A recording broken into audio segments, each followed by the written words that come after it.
Peace be with you. So I wanted to make a video to talk a little bit about the difficulties of life all of us as Muslims face. Islam is a way of life, and it is a way of life that is often contrary to the norms of society people live in.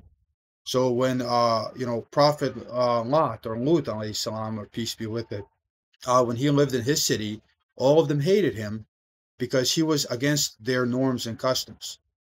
When same thing with Prophet Abraham, they all hated him because he was not an idolater and that was their religion, and he spoke out against it. So all these people, they struggle just like we struggle, and a lot of times there's a tendency to look at these people as somehow special. The prophets and their companions, they were special, and they were amazing people, and it is easy to sink into a fallacy that because they were so special, we can never hope to achieve their status, when we in fact are supposed to or required to achieve that status of sincere obedience to God. That's actually what this is all about, is to become like them. So a lot of times we think because of their success that their journey was somehow easier, and that is what I wanted to talk about. These were people like us. They had feelings like us. They had concerns like us. They didn't want to get blasted on, their version of social media. They did not want to get canceled. They did not want people to boycott them and starve their whatever tribe or nation. They didn't want any of that. But that is what inevitably happens when people stand firmly upon the commandments of God in the face of their degradation of their society or introduction of commandments of God into an already degraded society, like, for example, Prophet Jesus and Prophet Muhammad did. Who was Prophet Muhammad talking to? We say, oh my God, we're so flawed and all this, and we can never get better. Who was Prophet Muhammad talking to? Who were the recipients of his message? Why is he talking about them to them about drugs?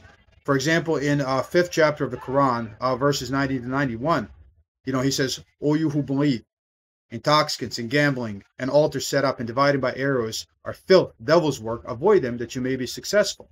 Surely the devil is trying to introduce hatred and animosity among you by means of intoxicants and gambling, and to keep you away from prayer and to cause you to forget about God. Will you not then stop?" Why is he saying that to people if there's no addicts in his society? His society was ridden with addicts, just like our own. And some of these people, some of these followers, they heard that and they stopped being addicts. They started praying, they stopped being addicts. And they became righteous people we now somehow revere, but think that they were so special that we can never be like them. The Quran talks about their personal experiences, the fears and the failures as well.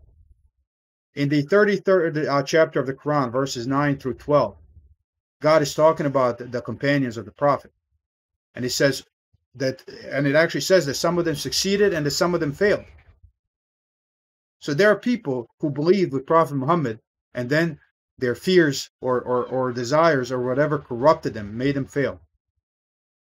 That's how much of a struggle it was for them as well, because some of them failed, and some of us fail constantly.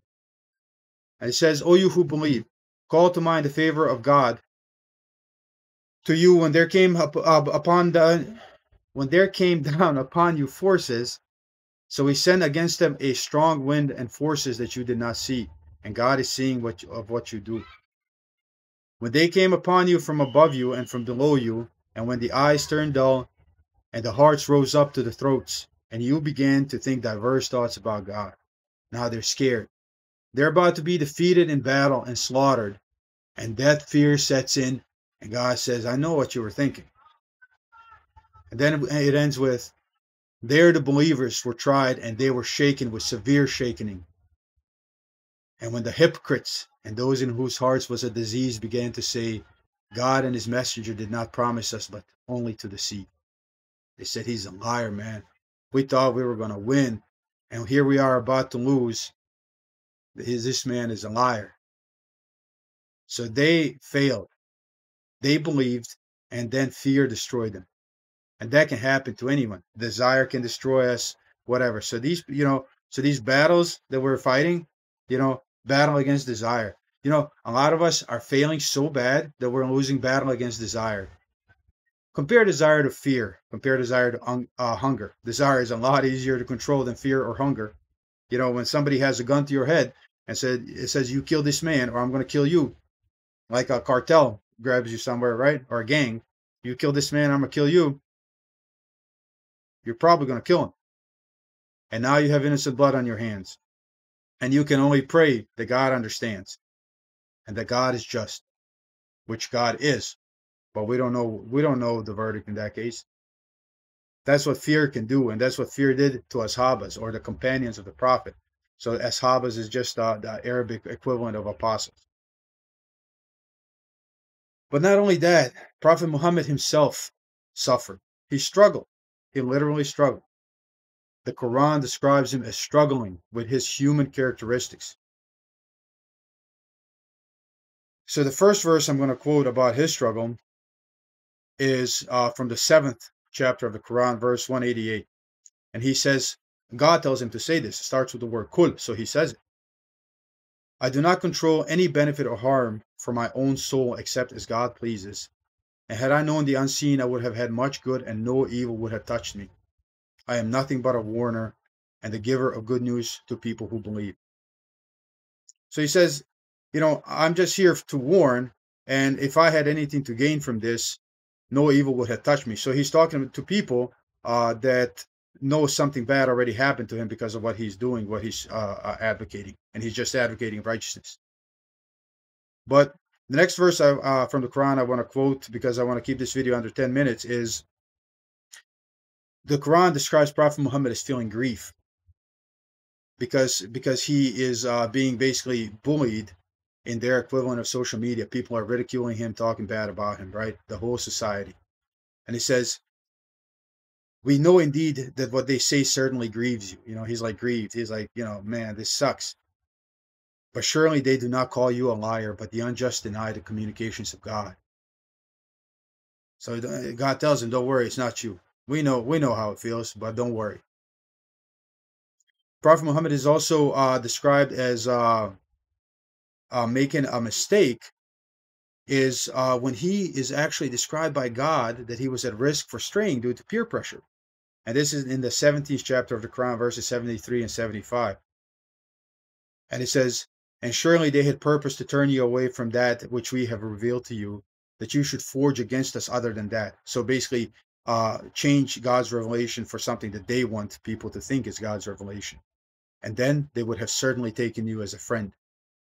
And had it not been that we had established you, you would have certainly been near to incline to them a little. So you're like, you would have considered this if God didn't make you strong. And in that case, you would have certainly made you taste a double punishment in this life and a double one after death. Then you would have not found any helper against us. There's even a verse where God tells Prophet Muhammad that he feared men more than God. And this is in chapter 33, verse 37. And it says, and when you said to him whom God has showed favor to, and whom you have shown a favor, keep your wife to yourself and be careful of your duty to God. And you concealed in your soul what God would bring to light, and you feared men. So God is talking to Prophet Muhammad. It says, you feared men, and God had a greater right that you should fear him. But when Zayd, which was adopted son of the Prophet, when he divorced his wife, Prophet Muhammad told the man, come on, don't divorce her. And then he divorced her anyway. And God says, we gave her to you as a wife, so that there should be no difficulty for the believers in respect of the wives of their adopted sons when they have accomplished their want of them. So basically when they divorce them, and God's commands shall be performed. So God tells Prophet Muhammad, you feared men more than you feared God. So all these are examples just to show that all these struggles are common across all generations. We all undergo the same test, and these people are an example of an acceptable result. We at least have to come close to that. So that's it.